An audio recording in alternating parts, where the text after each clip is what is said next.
Welcome back to some more Katawa Shoujo. It is one day after the last recording, and I'm realizing right now that I'm going to need next week to do a lot more work stuff, so I'm going to try to record a lot today. Hopefully the most I've ever done in one session. Normally I go for about an hour and a half. Maybe these days a little bit less. Um, but I think right now I'm going to try to go for like a super long, 2-hour session. I guess the timing right now, it'll probably be like an hour and a half, like it used to be, but we'll see. My head's in a spin all through Muto's class. I'm gonna have dinner with Emmy. Who wants to be my girlfriend? No less. A date, and then she kissed me. That kiss, I keep going back to it, playing it on my mind over and over again. It's so cute how it's just like a normal high school date right now. It's just a normal high school relationship going on. The other ones have just been these weird, bizarre things. This one's real.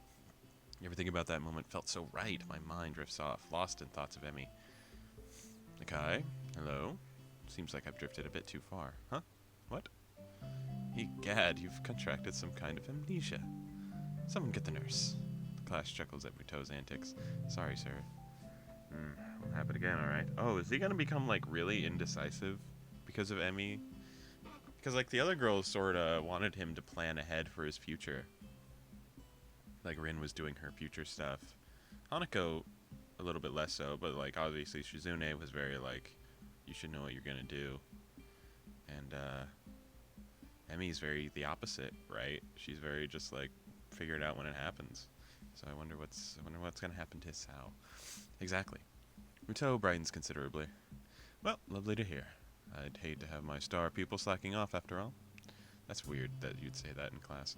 I've been doing well, but I hardly qualify as a star pupil, I think. I'm fairly certain that this class is some sort that everyone does well in. It's just memorizing formulas. True to my word, I managed to pay attention for the rest of class. Okay, I may have a word with you. I wonder if I'm in trouble for earlier. Sure. Am I in trouble? Muto looks genuinely confused for a moment. Beg your pardon? He tilts his head to one side and thinks for a moment. Oh, that. No, you're not in any sort of trouble. There's just a question I want to ask you. What's that? Nothing terrible. I was just wondering what your plans for after graduation are. Are you going to university? He doesn't normally have this talk with us like this, right? He usually, like, takes us outside of class. Did he do that this time already? I don't remember. Yeah, I guess I can't really see a reason not to go. Given any thought what you'll study? No, not really, but I'll come up with something when I get there. Muto laughs, taking things as they come, eh? I'd argue against it, but that's how I did things when I went to university. Well, not really. I knew I'd go to science, but just wasn't sure which one. Ended up with physics, but you could have just as well gone for astronomy or what have you. Actually, I did go to chemistry first. There were all sorts of things. Muto trails off and frowns slightly. Is this the route we get to see more of Muto? Because we kind of, like, branched off. Because, like, in Hanako's, we saw a lot of, what's her name? Did we see a lot of Yuko in Hanako's? I thought that maybe that was recently we saw a lot of Yuko's in, the last route we did. In Shizune's. I guess that wasn't it? We saw a lot of Yuko then. No, but Yuko helped us with Hanako. So I would say Yuko, we saw a lot of Yuko in Hanako's. We saw Nomiya in Rin's. And then we saw, did we see anybody in Shizune and Nisha's? I feel like we did. We saw, like, more of a teacher. I don't remember which. But we did. And then this one we're seeing a lot more of the nurse. So I'm wondering if we see a lot more Muto either in this one or maybe in Lily's. Takes a minute for him to recover his train of thought, and I wait patiently for him to continue.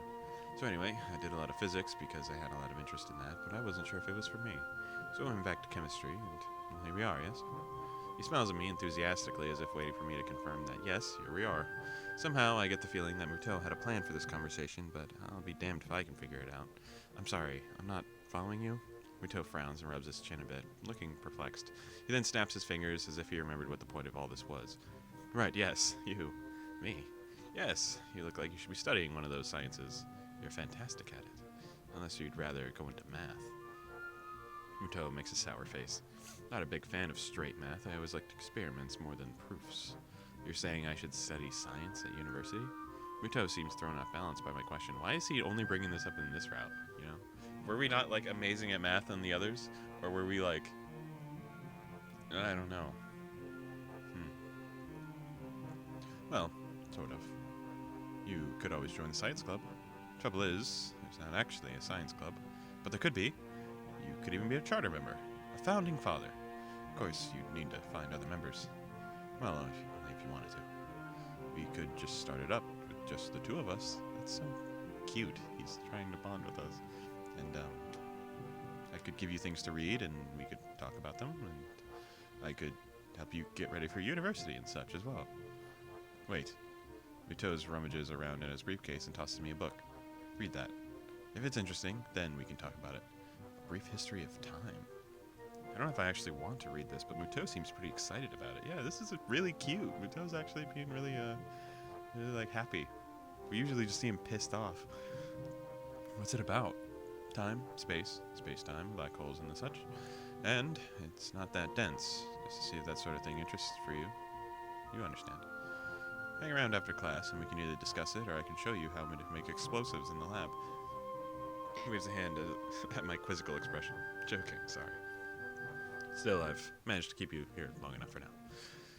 Think about science as a career path, Nakai. You think you'd enjoy it?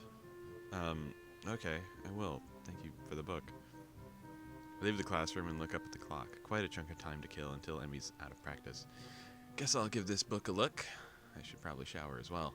Showering before a date's only proper, right? Yes, do never, never, never not shower before a date. That will go wrong 100% of the time.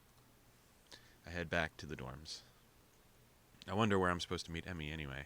She said after practice, but she didn't say where I should find her. Well, I mean, yeah. I guess I could just swing by the track. It's probably the best anyway. If she needs a shower, I'll just wait for her in her room or something. Or in the hallway, I guess. That would be better as well.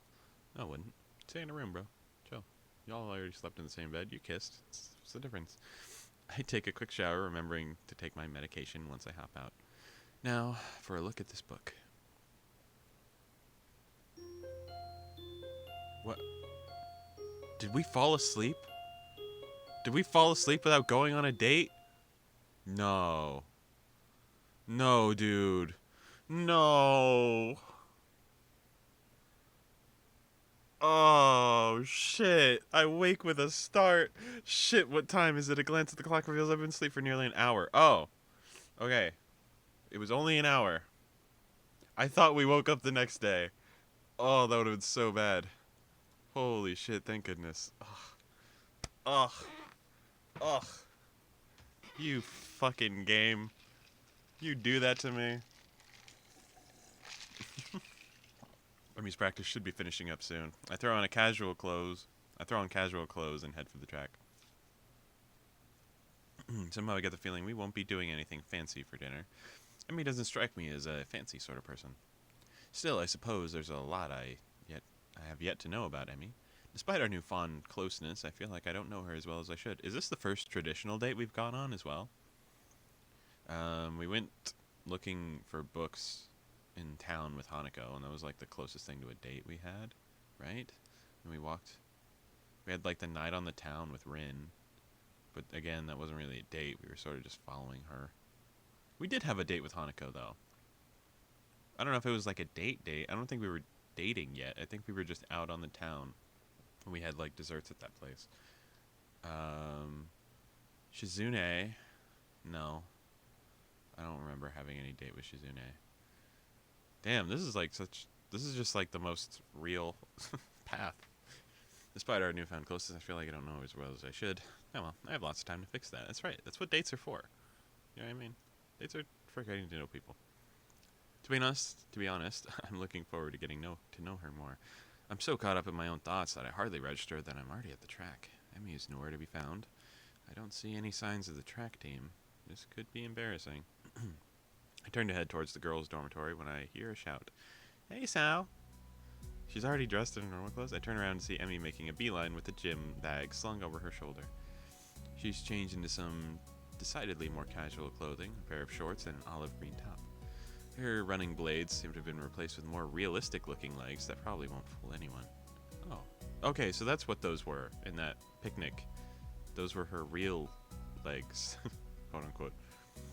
Oops. Emmy doesn't seem to care about that, a fact which makes me smile. Hey, you came!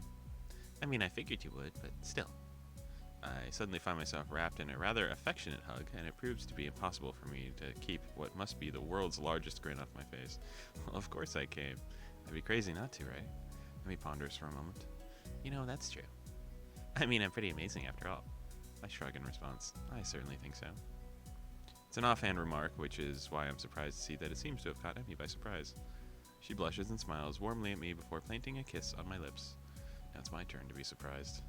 Emmy steps back, resting her weight on my heel and looking pleased with herself. My brain fumbles for an appropriate response. I should compliment you more often. Emmy laughs and gives me a playful shove. Jerk. I throw an arm around Emmy's shoulders, and I'm pleased when she immediately leans into me as if it was the most natural thing in the world. So, where to? I'm not actually sure. Where do people go on dates around here anyway? That's a damned good question. I've got no idea. Why don't we just head down to the Aura Mart and grab something portable? Emmy's face brightens at this idea. A picnic. I think you're onto something, Asao. Okay. Emmy stakes her arm around my waist, and then we begin to head for the front gate. I'm entirely unsure of what if I'm meant to do in this situation, but at least Emmy seems to be equally clueless. Despite the relaxing feeling of being with Emmy, I still can't help feeling a little tense. What if I do something wrong? I'd hate to make an ass out of myself. Y'all already like fool around, bro. Like if she thinks you do something silly, it's not like Shizune where she's gonna like use that against you, bro. Like you do something silly, she's gonna laugh at you, and then you keep going. The trip to the Aura Mart is accompanied by Emmy's chatter about how practice went. I keep quiet for the most part, merely enjoying the warmth of being around Emmy. We get a few odd looks from passers-by, but I don't mind. We wind up buying some bread and instant noodles, realizing too late that we cannot actually cook the latter in the park. Oh well, I'll make it for lunch or something. That'll work. The park is located after a brief loss of direction that I blame entirely on Emmy. She, of course, blames me. We find a spot beneath a tree and sit down, and I lean against the trunk. Emmy sits across from me. I guess we should have brought a blanket or something to sit on, huh? Emmy shrugs. I don't mind. Neither do I. Emmy tosses me a package of bread, and we dig in. Are we just eating bread? Curry bread. Okay, interesting. I guess I wasn't really paying attention to what I grabbed in the store. Hey, Sal. You look like your bread's a little spicy. I shake my head, trying in vain to keep an image of manliness. Not hardly spicy at all. I see. That's why your face must have gotten so red. Yes, exactly. The lack of spice has gotten my blood up because of the disappointment. Emmy laughs and swallows the last of her bread. Well, if you can't handle it, I'll be glad to take it off your hands. Hey, just because you wolfed down yours so quickly doesn't mean I'm just going to give you mine. Emmy mock pouts, causing me to nearly choke my bread with laughter. Come on, Asao. Aren't you supposed to be concerned with making sure I've got enough to eat now? We're dating, you know. Though, Emmy looks troubled all of a sudden. I can't say I feel any different. What do you mean by that? What makes this a date? It's just what we could have done anyway, really. That's a fucking question everybody I feel has, but I think about it very often, where it's like, we're just doing what we would have done as friends anyway. Like, this is stuff that you would do with anybody else. We're just making out sometimes. Like, what's up with that? But this should feel different, because before when we had lunch we were friends, and now we're a level above friends. You sound like Ren. Laughter escapes and Emmy grins. Well, she might have put the thought in my mind. We've talked about this sort of thing before. Really? About me? No, not really. Just stuff, really. Rin thinks that the change from a label from a friend to a girlfriend seems arbitrary most of the time. Like there's no difference between the two. I can think of at least one, you know? You don't tend to kiss your friends quite as much. This is literally what I was just saying. For the second time today, Emmy blushes slightly and giggles. I suppose you're right. Exactly. I'm always thinking about I'm always right about things like this. I am always right. That's right, Hisao. Tell her. Emmy rolls her eyes and chuckles. Guess you're pretty smart, huh? I nod in agreement. Yep. Even Muto thinks so. He thinks I should go into some scientific study after graduation. Emmy raises an eyebrow. Oh, really? Yeah, I'm thinking I might actually do that. Really, the more I consider the idea, the more it appeals to me. I make a mental note to look into it more closely. So, what are you thinking of doing after graduation? We've had this conversation like 3 or 4 days in a row. She doesn't know. She will figure out when she gets there. Still planning on running. Emmy shrugs, still almost a bit hesitant. I don't know. If I'm even good enough, I can find a team, I guess. You mean you aren't sure? I haven't really thought about it, to be honest. Really. You should probably, graduation isn't that far off. Emmy fidgets a little nervously. Yeah, well, it's far enough, right? Besides, I've got other things to think about. There's a mischievous flash in Emmy's eyes, and I suddenly find myself gloriously pinned against a tree. Like making sure this is a real date, right? I mean, if we don't kiss, then it's not a date at all, right? I suppose. Strawberries and curry. Not the best combination, but I don't think I mind. Emmy sits back on my legs and grins again. There, science would approve, right? I have, garbage in my throat. I have the oddest mental image of Muto nodding seriously and making a mark on some checklist. Can't help but laughing at the idea. Well, I admit, this is the first time I've ever witnessed a kiss being met with laughter. Should I feel offended? No. I'm sure science approves. Emmy beams at me, and I find it increasingly difficult to keep my brain functioning properly. Oh, good. It is at this point that I notice that Emmy has stolen the remainder of my curry bread while I would otherwise occupied with images of teachers wielding checkboards. Hey. Emmy tries to look innocent, but considering she's crammed the last bits of my bread into her mouth, it does not appear to be working. Thief. A shrug from my companion is all I get in response. You used your feminine wiles on me. I wasn't that hungry anyway, but I could still feel the point needs to be made. Emmy seems confused by the phrase feminine wiles, but the understanding dawns on her features after a moment's thought. Wasn't anything of the sort. You were laughing. Feminine wiles didn't involve laughing. I guess I can't argue with this. That doesn't change your thievery. Emmy laughs at my injured tone and gives me a playful shove. Fine, you can have the instant noodles. Are you kidding? That stuff's terrible. If anything, you should definitely eat it as punishment. Another laugh from the girl sitting on my legs, both of which have fallen asleep by now. Oh, I twitch one leg trying to wake up, which has the unintended effect of unbalancing Emmy, who falls to the side with an eep. Oh, sorry about that. Legs fell asleep on me. I mean, yeah. Emmy remains on the ground, giggling. I stand up a little shakily, feeling the nerves in my legs return to normal. My eyes wander over the scenery before fixing a figure of Emmy who has yet to get up. Her hair is splayed out around her head, and her arms are spread, and laughter is bubbling up on her mouth. Everything about Emmy seems condensed into this one image. Her energy, her spirit, her childish giggling. The urge to lay down on the grass with her rises swiftly from the back of my mind to the forefront of my thoughts, and indeed I am convinced that I would love nothing more than to do just that.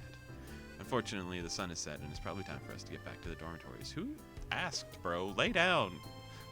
While Emmy may be able to stay here out all night, I don't think I have that ability.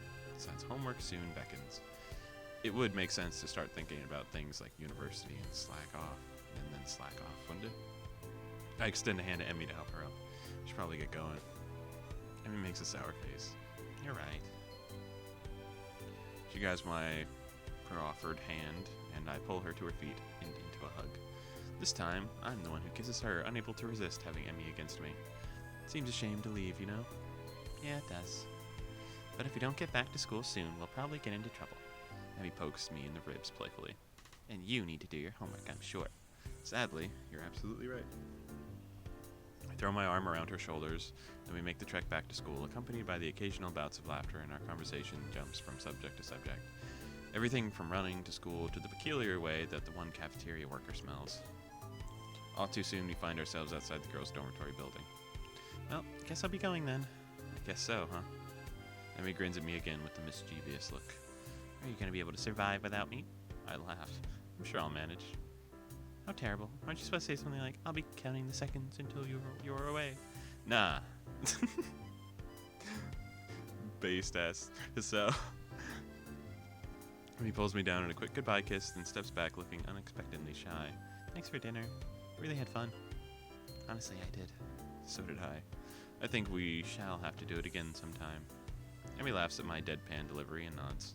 See you bright and early tomorrow morning, right? You've got to run off that bread after all. Of course, despite the fact that you ate most of it. Yes, despite that. See you later, Hisao.